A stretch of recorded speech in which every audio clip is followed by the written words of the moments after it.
ٹھنڈی ٹھنڈی ہوا حرم کی ہے، بارش اللہ کے کرم کی ہے، نوری چادر تنی ہے کعبے پر،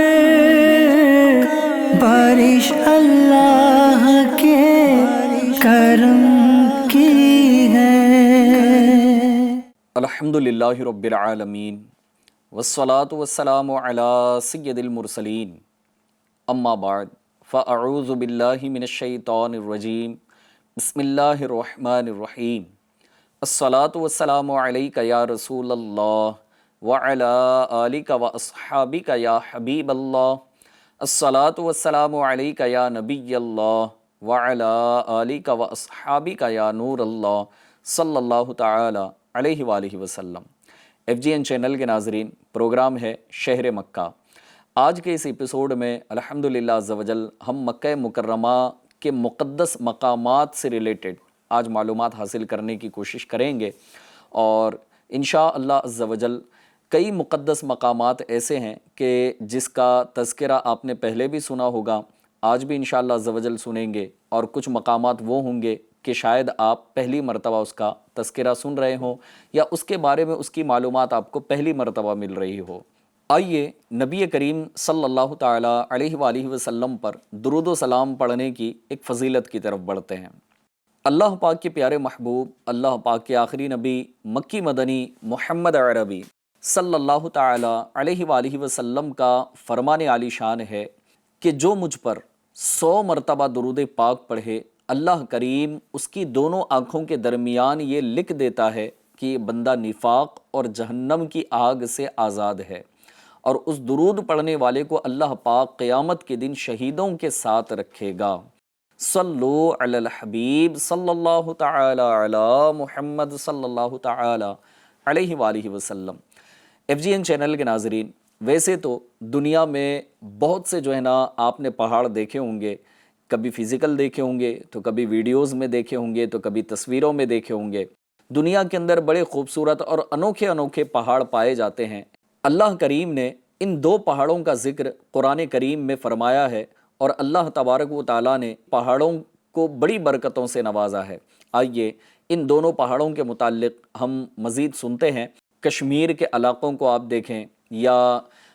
شملہ کے علاقوں کو آپ دیکھیں کہ یہ ایک ہل اسٹیشنز ہیں، اور وہاں پر برف باری بھی ہوتی ہے، اور برف سے ڈھکے ہوئے پہاڑ یہ بڑے خوبصورت ہوتے ہیں، لیکن اس کے علاوہ ان کا تذکرہ قرآن کریم میں نہیں ملتا اس صراحت کے ساتھ کہ جس طرح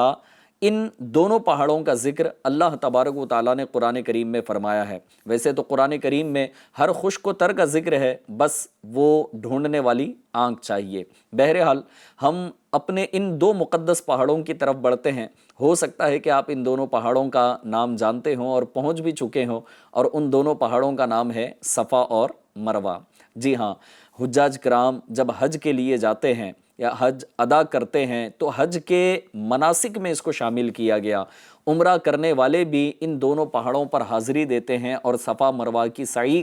کی سعادت حاصل کرتے ہیں۔ لہٰذا یہ دونوں پہاڑ یہ ایسے پہاڑ ہیں کہ اللہ تبارک و تعالیٰ نے دنیا کے کسی پہاڑ کے متعلق یہ نہیں ارشاد فرمایا کہ یہ ہماری نشانیاں ہیں، بلکہ اللہ کریم نے قرآن کریم میں ان دونوں کا ذکر فرمایا اور اسے اپنی نشانیاں قرار دیا۔ اور اللہ پاک ارشاد فرماتا ہے، ان الصفا والمروۃ من شعائر اللہ فمن حج البیت او اعتمر فلا جناح علیہ ان یطوف بہما وَمَن تَطَوَّعَ خَيْرًا فَإِنَّ اللَّهَ شَاكِرٌ عَلِيمٌ۔ ترجمہ کنز الایمان، بے شک صفا اور مروہ اللہ کے نشانوں سے ہیں، تو جو اس گھر کا حج یا عمرہ کرے اس پر کچھ گناہ نہیں کہ ان دونوں کے پھیرے کرے، اور جو کوئی بھلی بات اپنی طرف سے کرے تو اللہ نیکی کا صلہ دینے والا خبردار ہے۔ اب آئیے مزید ہم اس بات کی طرف بڑھتے ہیں کہ حضرت سیدنا ابراہیم خلیل اللہ علی نبینا و علیہ الصلاۃ والسلام کے دور مبارک میں وہ کیا واقعہ ہوا تھا کہ جس کی وجہ سے اللہ پاک نے ان دونوں پہاڑوں کو اپنی نشانی قرار دیا۔ اور صفا اور مروہ کی سعی کرنا یہ حاجیوں کے لیے واجب قرار دیا گیا۔ حکم الہی سے حضرت سیدنا خلیل اللہ علی نبینا و علیہ الصلاۃ والسلام کھجوروں کی ایک ٹوکری اور کچھ روٹی کے ٹکڑے اور پانی کا مشکیزہ دے کر حضرت سیدتنا ہاجرہ رضی اللہ تعالی عنہا اور اپنے دودھ پیتے لخت جگر حضرت سیدنا اسماعیل علی نبینا و علیہ الصلاۃ والسلام کو اس میدان میں چھوڑ کر آپ تشریف لے گئے جہاں نہ سبزہ تھا، نہ پانی، اور نہ ہی کوئی انسان وہاں پر بستا تھا۔ مفسر شہیر حکیم الامت حضرت مفتی احمد یار خان نعیمی رحمۃ اللہ تعالی علیہ فرماتے ہیں کہ جب تک حضرت سیدتنا ہاجرہ رضی اللہ تعالی عنہا کے پاس کھجوریں اور پانی موجود تھا تو آپ اطمینان سے اپنا گزر بسر کرتی رہی اور اپنے فرزند یعنی حضرت سیدنا اسماعیل علیہ الصلاۃ والسلام کو بھی دودھ پلاتی رہی۔ لیکن جب کھجوریں بھی ختم ہو گئی اور پانی بھی ختم ہو گیا تو ظاہر ہے کہ ایک مشکیزہ ہے، اس میں پانی کتنے دن باقی رہے گا اور ایک ٹوکری کھجوریں کتنے دن تک جو ہے نا وہ چل پائیں گی۔ تو جیسے وقت گزرتا گیا، وقت کے ساتھ ساتھ کھجوریں بھی کم ہوتی رہی، پانی بھی کم ہوتا رہا، اور یہاں تک کہ جب دونوں ختم ہو گئے تو حضرت سیدتنا ہاجرہ رضی اللہ تعالی عنہا بھی بھوکی اور پیاسی ہیں، اور حضرت سیدنا اسماعیل علیہ الصلاۃ والسلام جو کہ ابھی دودھ پیتے شیر خوار بچے تھے، اس عمر میں جو ہے نا آپ پر پھر اللہ پاک کی طرف سے یہ آزمائش رہی کہ پیاس کی وجہ سے آپ روتے رہے، بلکتے رہے۔ اب ماں تو ماں ہوتی ہے، ظاہر ہے کہ ماں ایک وقت میں بلکہ کئی اوقات اس طرح سے بھی گزار سکتی ہے کہ وہ بھوک اور پیاس کو برداشت کر لے، لیکن اپنے بڑی عمر کے بچوں کے لیے بھی جب وہ یہ برداشت نہیں کر پاتی تو ظاہر ہے کہ دودھ پیتے بچے کے لیے ایک ماں اس طرح کی تکلیف کیسے برداشت کر پائے گی۔ تو آپ برداشت نہ کر پائی اور آپ اٹھیں اور صفا پر چڑھی کہ شاید کہیں پانی کا نشان ملے، مگر نہ ملا، اور مایوس ہو کر نیچے اتری اور مروہ پہاڑ کی طرف جب روانہ ہوئی مگر نظر فرزند پر تھی۔ جی ہاں، جب مروہ پہاڑ پر آپ چڑھی تو اپنے لخت جگر کو بھی جو ہے نا وہ ملاحظہ فرما رہی تھی، دیکھ رہی تھی۔ ظاہر ہے کہ ایک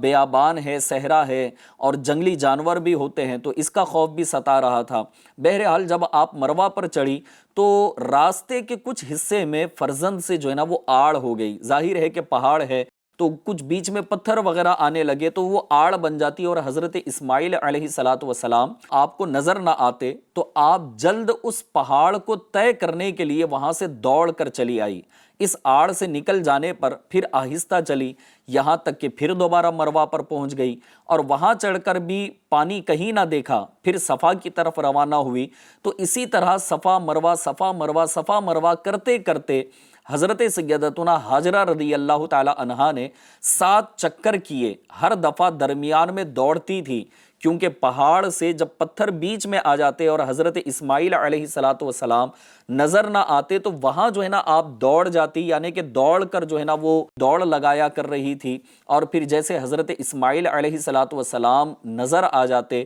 تو پھر آپ آہستہ ہو جاتی۔ پھر آخر مرتبہ یعنی کہ آخری بار مروہ پر چڑھی تو ایک ہیبت ناک آواز آپ کے کان میں پڑی تو حضرت سیدتنا ہاجرہ رضی اللہ تعالی عنہا ڈر کر اپنے فرزند کے پاس آئی تو دیکھا کہ وہ روتے روتے اپنی ایڑیاں زمین پر رگڑ رہے ہیں، جس سے میٹھے پانی کا چشمہ جاری ہو چکا ہے۔ تو بہت خوش ہوئی اور اس کے گرد مٹی جمع کر کے فرمانے لگی، یا ماء زمزم، یعنی اے پانی ٹھہر ٹھہر، اس لیے اس کا نام آب زمزم ہوا۔ ایف جی این چینل کے ناظرین، یقیناً آب زمزم آپ نے بھی پیا ہوگا، اور آب زمزم کو پینے کے جو طریقے بتائے گئے ہیں اور اس کی جو فضیلتیں بتائی گئی ہیں، فرمایا گیا کہ آب زمزم کو کھڑے ہو کر پینا چاہیے، اور پاسبل ہو یاد رہے تو بہتر یہ ہے کہ کھڑے ہو کر پیے اور قبلے کی طرف رخ کر کے، اور پینے سے پہلے اللہ پاک کی بارگاہ میں دعا کریں کہ جو اچھی دعائیں کی جائیں گی، نیک دعائیں ہوں گی، جائز التجائیں ہوں گی، آب زمزم کی برکت سے اللہ پاک اسے پوری فرمائے گا۔ آب زمزم یہ پانی بھی ہے، یہ غذا بھی ہے، یہ شفا بھی اس اللہ پاک نے اس کے اندر رکھی ہے، اس کی یقیناً بڑی خوبیاں ہیں۔ تو آب زمزم سے بڑا لطف اندوز ہوتے رہیں، اور اگر آپ مکہ مکرمہ جانے والے ہیں، مدینہ منورہ کی حاضری کا قصد کیا ہوا ہے، تو تو ضرور وہاں پر جتنا ہو سکتا ہے اف پاسبل آپ آب زمزم کو کثرت کے ساتھ جو ہے نا وہ پیا کریں، انشاءاللہ تبارک و تعالیٰ اس کی بہت ساری برکتیں آپ کو نصیب ہوں گی۔ آئیے مزید اب ہم ایک اور مقدس مقام کی طرف بڑھتے ہیں، اور وہ مقدس مقام ہے مقام ابراہیم۔ جی ہاں، مقام ابراہیم پر حاجی صاحبان یہاں نماز بھی ادا کرتے ہیں۔ تو اب مقام ابراہیم کے بارے میں آئیے کچھ دلچسپ معلومات حاصل کرتے ہیں۔ مقام ابراہیم کا قرآن کریم میں بھی ذکر کیا گیا ہے، چنانچہ پارہ 1 سورہ بقرہ آیت نمبر 125 میں اللہ پاک ارشاد فرماتا ہے وَاتَّخِذُوا مِن مَّقَامِ إِبْرَاهِيمَ مُصَلًّى، ترجمہ کنز الایمان، اور ابراہیم کے کھڑے ہونے کی جگہ کو نماز کا مقام بناؤ۔ مقام ابراہیم آخر ہے کیا؟ تو مقام ابراہیم ایک جنتی پتھر ہے جس کو جنت سے اتارا گیا۔ حضرت سیدنا ابراہیم خلیل اللہ علیہ نبینا و علیہ الصلوۃ والسلام اس پر 3 مرتبہ کھڑے ہوئے۔ جی ہاں، اس پتھر پر 3 مرتبہ جو آپ کھڑے ہوئے، اب وہ 3 مرتبہ وہ وقت کون سا تھا؟ تو فرمایا گیا کہ اس مبارک پتھر پر کھڑے ہوئے پہلی مرتبہ آپ، اور حضرت ابراہیم علیہ الصلوۃ والسلام کی بہو یعنی کہ حضرت سیدنا اسماعیل علیہ الصلوۃ والسلام کی زوجہ نے حضرت ابراہیم کا سر انور دھلایا تھا۔ جی ہاں، یہ پہلی مرتبہ جب آپ اس پتھر پر کھڑے ہوئے۔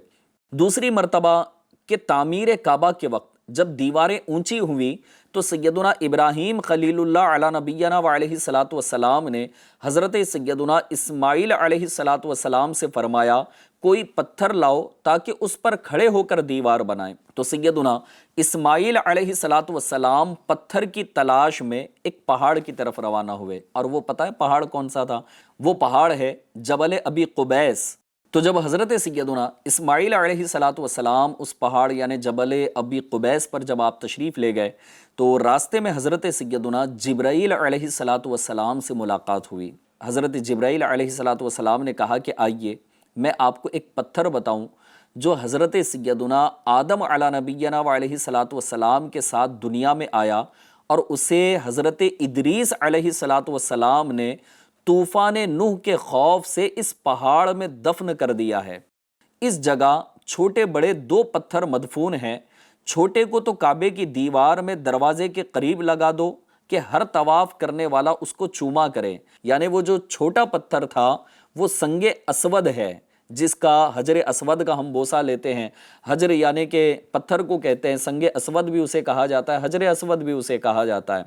تو وہ جو چھوٹا پتھر تھا وہ حجر اسود، اور بڑے پتھر پر حضرت ابراہیم علیہ الصلوۃ والسلام یہ کھڑے ہو کر عمارت بنائیں۔ اب اس کی معلومات کس نے دی؟ تو یہ حضرت جبرائیل علیہ الصلوۃ والسلام نے، اور یہ وہ پتھر ہے کہ جس کو اللہ پاک نے حضرت سیدنا آدم علیہ الصلوۃ والسلام کے ساتھ ہی زمین پر اتارا تھا۔ حضرت سیدنا ابراہیم علیہ نبینا و علیہ الصلوۃ والسلام کے حکم پر جب آپ وہاں اس پہاڑ پر تشریف لے گئے، اور حضرت جبرائیل امین علیہ الصلوۃ والسلام کے ذریعے سے جب یہ دونوں پتھروں کی معلومات ہوئی تو حضرت اسماعیل علیہ الصلوۃ والسلام وہ دونوں پتھر لے آئے، اور یہ پیغام الہی بھی اپنے والد محترم حضرت سیدنا ابراہیم علیہ الصلوۃ والسلام کو جب سنایا تو آپ نے حکم الہی کے مطابق سنگ اسود کو تو ایک گوشے میں لگا دیا۔ اب ہو سکتا ہے اسکرین پر آپ حجر اسود، سنگ اسود کی جو ہے نا زیارت بھی کر رہے ہوں، اور آپ دیکھ رہے ہیں کہ خانہ کعبہ کی دیوار میں ایک چھوٹا سا پتھر جو ہے نا وہ لگا ہوا ہے، اور پھر بہترین اور خوبصورت جو ہے نا یہ دور سے اور نزدیک سے بھی نظر آتا ہے۔ تو ایف جی این چینل کے ناظرین، یہ وہ چھوٹا پتھر تھا جو حضرت اسماعیل علیہ الصلوۃ والسلام جبل ابی قبیس سے لے کر آئے تھے، اور بڑے پتھر کو حضرت ابراہیم علیہ الصلوۃ والسلام کے لیے یہ حکم دیا گیا تھا کہ اس پر کھڑے ہو کر جو ہے نا مزید خانہ کعبہ کی تعمیر کو یہ کمپلیٹ کیا جائے، اور کنسٹرکشن یہ اس پتھر پر کھڑے ہو کر کمپلیٹ ہوگا۔ تو حضرت سیدنا ابراہیم علیہ الصلوۃ والسلام نے اللہ پاک کے اس حکم کی تعمیل کی، اور پھر خانہ کعبہ کی اس دیوار کے اندر حجر اسود کو لگا دیا، اور اس بڑے پتھر پر کھڑے ہو کر حضرت ابراہیم علیہ الصلوۃ والسلام نے تعمیر کا کام جاری رکھا۔ اور جس قدر عمارت بلند ہو جاتی، یعنی کہ اب پتھر تو رکھا گیا نا، لیکن اب اس پتھر کی خوبی یہ تھی کہ جیسے جیسے عمارت بلند ہوتی جاتی، دیوار جو ہے نا اونچائی کی طرف بڑھتی جاتی تھی، یہ پتھر بھی اپنے آپ اونچا ہو جاتا تھا، یہاں تک کہ حضرت ابراہیم علیہ السلام تعمیر کعبہ سے فارغ ہوئے۔ ابھی آج بھی ہم دیکھتے ہیں کہ خانہ کعبہ کی تعمیر کو، کہ اس کی دیواریں جو ہے نا وہ کتنی اونچی ہیں، حالانکہ حضرت ابراہیم علیہ السلام کے بعد بھی خانہ کعبہ کی تعمیر کی گئی ہے وقتاً فوقتاً۔ لہٰذا ایف جی این چینل کے ناظرین، ایک کامن سینس کی بات ہے کہ جب دیواریں اونچی ہوں تو اونچی دیوار بنانے کے لیے بھی ہمیں سیڑھی کا سہارا لینا پڑتا ہے یا کسی اور چیز کا سہارا لینا پڑتا ہے، لیکن چونکہ یہ جنتی پتھر ایسا پتھر تھا کہ جیسے جیسے دیوار بلند ہوتی جاتی، پتھر بھی اپنے آپ بلند ہوتا جاتا۔ حدائق بخشش میں اعلیٰ حضرت امام اہل سنت امام احمد رضا خان علیہ رحمت الرحمن نے کیا ہی پیارا شعر لکھا ہے، فرماتے ہیں: ہوتے کہاں خلیل بنا کعبہ و مینا، ہوتے کہاں خلیل بنا کعبہ و مینا، لولاک والے صاحبی سب تیرے گھر کی ہے، صلو علی الحبیب صلی اللہ تعالی علی محمد صلی اللہ تعالی علیہ وآلہ وسلم۔ ایف جی این چینل کے ناظرین، اب آئیے، حجر اسود کا ہم نے نام سنا، تو حجر اسود کی کیا خصوصیات ہیں اور اللہ پاک نے اس پتھر کو کیسی کوالٹیز عطا فرمائی ہیں، آئیے اس کی طرف بڑھتے ہیں۔ ایف جی این چینل کے ناظرین، حجر اسود یہ جنتی پتھر ہے، اور حدیث پاک میں ارشاد فرمایا گیا کہ حجر اسود اور مقام ابراہیم جو یہ دونوں پتھر ہیں، یہ جنتی پتھر اور دونوں جنتی یاقوت ہیں۔ جی ہاں، پہلے یہ بہت نورانی تھے، لیکن اللہ تبارک و تعالیٰ نے ان دونوں کی نورانیت کو چھپا دیا۔ اگر ایسا نہ ہوتا کہ ان کی نورانیت کو نہ چھپایا جاتا تو پتہ ہے کیا ہوتا؟ فرمایا گیا کہ اگر ایسا نہ ہوتا تو یہ مشرق و مغرب کو چمکا دیتے، ایسا نور ان دونوں پتھروں کے اندر تھا۔ بہرحال اللہ پاک کی یہ شان ہے، اور پھر اس کی شان کریمی بڑی نرالی ہے۔ ایف جی این چینل کے ناظرین، الحمدللہ عز و جل، اللہ پاک نے پھر ان دونوں پتھروں کا نور یہ لوگوں سے چھپا دیا، اور پھر ایک روایت میں یہ بھی ہے کہ جب سنگ اسود دیوار کعبہ میں قائم کیا گیا تو اس کی روشنی چاروں طرف دور تک جاتی تھی۔ یعنی کہ غور کرنے والی بات یہ ہے کہ ایک تو اللہ پاک نے حجر اسود اور مقام ابراہیمی ان دونوں پتھروں کے نور کو چھپا دیا، اور دوسری روایت کے مطابق یہ بات بھی جو ہے نا ظاہر ہو رہی ہے کہ جب اسے دیوار کعبہ میں نصب کیا گیا تو اس کی روشنی چاروں طرف دور تک جاتی تھی، جہاں تک اس کی روشنی پہنچی وہاں تک حرم کی حدود مقرر ہوئی۔ جی ہاں، اب حرم کی جو حدود ہے، کہ جیسے حدود حرم سے احرام جو ہے نا وہ باہر سے باندھ کر اندر آنا ہوتا ہے، اگر کوئی احرام اندر ہی باندھے تو پھر اس کا احرام باندھنا از روئے شرعہ یہ درست نہ ہوگا، تو حدود حرم سے باہر جانا ہوتا ہے۔ تو اب یوں سمجھ لیں کہ یہ بھی ایک دلچسپ معلومات ہمیں سیکھنے کو مل رہی ہے کہ حجر اسود کی روشنی خانہ کعبہ کے اندر اس کو نصب کرنے کے بعد جتنے چاروں طرف اس کو روشنی نے گھیر لیا تھا، تو اس کو جو ہے نا وہ حدود حرم قرار دیا گیا، اور حدود جب یہ مقرر ہوئی تو پھر اس میں یہ فرمایا گیا کہ اس میں لڑائی جھگڑا کرنا، یہاں تک کہ شکار کرنے سے بھی منع کیا گیا۔ انسان تو انسان، حدود حرم کے اندر جانور بھی ایک دوسرے کا شکار نہیں کرتے۔ اگر جانور شکار کرتے کرتے دوڑتے دوڑتے اگر حدود حرم میں داخل ہو جاتے ہیں تو وہ بھی اپنے شکار کو چھوڑ دیتے ہیں۔ اور سنگ اسود یعنی حجر اسود کا رنگ اس وقت یہ بالکل سفید تھا، اور فرمایا جاتا ہے کہ گناہ گاروں کے ہاتھوں سے یہ سیاہ ہو گیا ہے۔ حضور سید عالم صلی اللہ تعالی علیہ وآلہ وسلم نے حجر اسود کو چوما ہے، اور فاروق اعظم رضی اللہ تعالی عنہ نے فرمایا کہ اے حجر اسود، میں جانتا ہوں تو پتھر ہے، نفع و نقصان کا مالک نہیں، اگر میں نے رسول اللہ صلی اللہ تعالی علیہ وسلم کو تجھے چومتے نہ دیکھا ہوتا تو تجھے کبھی نہ چومتا۔ فرمان مصطفیٰ صلی اللہ تعالی علیہ وآلہ وسلم ہے کہ روز قیامت یہ پتھر اٹھایا جائے گا، اس کی دو آنکھیں ہوں گی جس سے دیکھے گا، زبان ہوگی جس سے بولے گا، اور اپنے استلام کرنے والے کے حق میں گواہی دے گا۔ ایف جی این چینل کے ناظرین، اب یہاں پر نا میں ایک اور بات آپ سے شیئر کرنا چاہوں گا، اور وہ یہ ہے کہ حجر اسود کا بوسہ لینا یقیناً بڑی سعادت مندی ہے۔ حجر اسود کو چھونا، اسے ٹچ کرنا یقیناً بڑی سعادت مندی ہے۔ اور پھر بوسہ لینے کے ساتھ ساتھ دوسرا جو ہمیں آپشن دیا گیا ہے کہ اگر آپ بوسہ نہیں لے پا رہے ہیں، وہاں تک پہنچ نہیں پا رہے ہیں، تو حجر اسود کا جو ہے نا استلام بھی کیا جا سکتا ہے۔ لیکن اب یہاں پر غور کرنے والی بات یہ ہے کہ حجر اسود کا بوسہ لینے کے لیے یقیناً لوگ امنڈ پڑتے ہیں، لیکن یہاں غور کیا جائے کہ کہیں ایسا نہ ہو کہ میری وجہ سے کسی کو تکلیف پہنچے۔ ہو سکتا ہے ابھی آپ جوان ہوں، طاقتور ہوں، اور پھر آپ کا کسی ایسے بوڑھے اور کمزور شخص کو دھکا لگ جائے کہ جس کی وجہ سے وہ بوڑھا شخص گر جائے، یا اللہ نہ کرے کہ اس کی گرنے کی وجہ سے ہڈی ٹوٹ جائے، اور پھر بھیڑ اتنی ہوتی ہے کہ آپ کے دھکا دینے کی وجہ سے وہ بزرگ یعنی کہ بوڑھا شخص گر جائے اور اس کے اوپر کوئی پیر رکھ دے تو تکلیف کا سبب بنے گا۔ تو یقیناً حجر اسود کا بوسہ لیجئے، لیکن ایسے انداز میں بوسہ لیجئے کہ کسی کو تکلیف نہ پہنچے، کسی کو دھکا نہ لگے، کسی کا حق نہ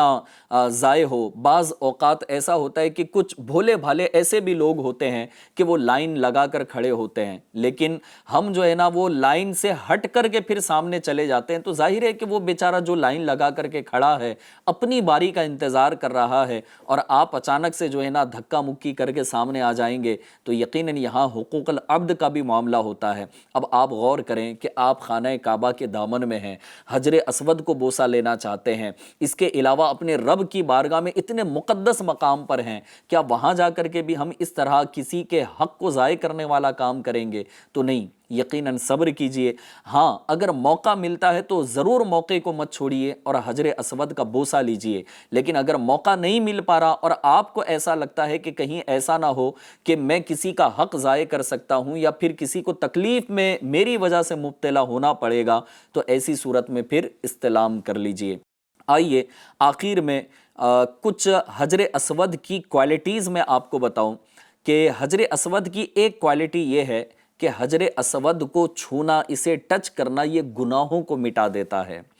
دوسری کوالٹی حجر اسود کی یہ ہے کہ اعلان نبوت سے پہلے یہ پتھر ہمارے پیارے آقا مکی مدنی مصطفیٰ صلی اللہ تعالیٰ علیہ وسلم کو سلام کہا کرتا تھا۔ جی ہاں، ایسے اور بھی کئی پتھر مکہ مکرمہ کے اندر ہیں، پہاڑیاں ہیں، جو خود پیارے آقا علیہ الصلوۃ والسلام نے الگ الگ مواقع پر ارشاد فرمایا کہ یہ پتھر جو ہے مجھے سلام کیا کرتے تھے۔ حالانکہ اعلان نبوت ابھی نہیں ہوا تھا، لیکن ظاہر ہے کہ اللہ پاک نے پیارے آقا علیہ الصلوۃ والسلام کو حضرت آدم علیہ الصلوۃ والسلام کی ولادت سے پہلے بھی جو ہے نا وہ نبوت عطا فرما دی تھی، کہ اس پر ایک روایت بھی موجود ہے کہ پیارے آقا علیہ الصلوۃ والسلام سے ایک صحابی رسول نے سوال کیا تھا کہ حضور آپ کب سے نبی ہیں؟ تو اللہ پاک کے پیارے محبوب صلی اللہ تعالیٰ علیہ وسلم نے ارشاد فرمایا تھا کہ میں اس وقت بھی نبی تھا جب آدم مٹی اور پانی کے درمیان تھے۔ تو نبی اکرم صلی اللہ تعالیٰ علیہ وسلم کو حجر اسود اعلان نبوت سے پہلے بھی سلام کیا کرتا تھا۔ اس کی ایک کوالٹی یہ بھی ہے کہ اس پتھر کو پھر ایک مرتبہ اپنی شکل پر، یعنی کہ اس کو اصلی حالت میں لایا جائے گا، جیسے یہ سفید تھا نا تو اسی طرح دوبارہ اسے اسی شکل میں لایا جائے گا۔ اور آخری ایک کوالٹی میں یہاں پر بیان کر کے اپنے اس ایپیسوڈ کو مکمل کروں کہ قیامت کے دن اس کا حجم، یعنی کہ حجر اسود تو آج چھوٹا سا اتنا سا ہمیں نظر آتا ہے نا، اور پھر وہ خانہ کعبہ کی دیوار میں نصب کیا ہوا ہے، لیکن جب قیامت کے دن حجر اسود کو لایا جائے گا تو اس کی جسامت کتنی ہوگی، یہ کتنا بڑا ہوگا؟ تو فرمایا گیا کہ جبل ابو قبیس جتنا نظر آئے گا۔ اب آپ مکہ مکرمہ جائیں تو جبل ابو قبیس کی آپ زیارت کریں کہ یہ کتنا بڑا پہاڑ ہے، اور قیامت کے دن جب حجر اسود کو لایا جائے گا تو یہ اس پہاڑ کی طرح نظر آئے گا۔